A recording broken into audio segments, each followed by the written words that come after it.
शाम का वक्त था।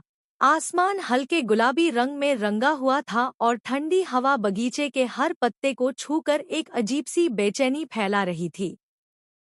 वही बगीचा जहां कभी आर्यवर्धन और अनु की मुलाकातें खामोशी में डूबी रहती थी, आज एक बड़े फैसले का गवाह बनने वाला था। अनु धीरे धीरे कदम बढ़ाती हुई बगीचे में दाखिल हुई। उसे नहीं पता था कि आज उसकी जिंदगी का सबसे बड़ा मोड़ उसका इंतजार कर रहा है। दिल जोर जोर से धड़क रहा था, जैसे कोई अनकहा सच बाहर आने को बेकरार हो। दूसरी ओर आर्यवर्धन पहले से ही वहां मौजूद था। उसका चेहरा शांत दिख रहा था, लेकिन आंखों में छिपी घबराहट साफ झलक रही थी। उसने जिंदगी में कई मुश्किल फैसले लिए थे, पर आज का फैसला सबसे कठिन था। वो जानता था कि अगर आज उसने अपने दिल की बात नहीं कही, तो शायद हमेशा के लिए देर हो जाएगी। बगीचे की रोशनी में खड़े होकर वह बार बार अपनी घड़ी देख रहा था, जैसे वक्त को रोकना चाहता हो। जैसे ही अनु की नजर आर्यवर्धन पर पड़ी, उसके कदम ठिठक गए।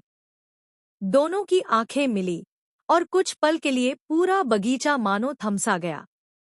उन पलों में उनके बीच बीते सारे झगड़े, गलतफहमियां और अधूरी बातें तैरने लगी।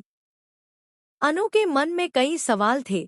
क्या आर्यवर्धन आज भी उससे उतना ही जुड़ा हुआ है, या फिर यह मुलाकात किसी नई परेशानी की शुरुआत है? आर्यवर्धन ने हिम्मत जुटाकर आगे कदम बढ़ाया। उसकी आवाज थोड़ी कांप रही थी, लेकिन शब्दों में सच्चाई थी।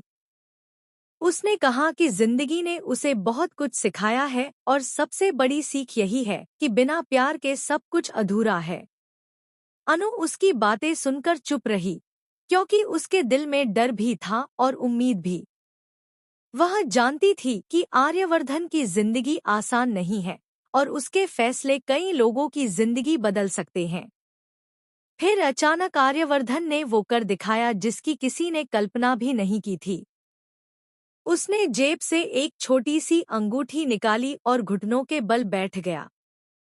बगीचे की हल्की रोशनी में अंगूठी चमक उठी और अनु की आंखों में आंसू आ गए।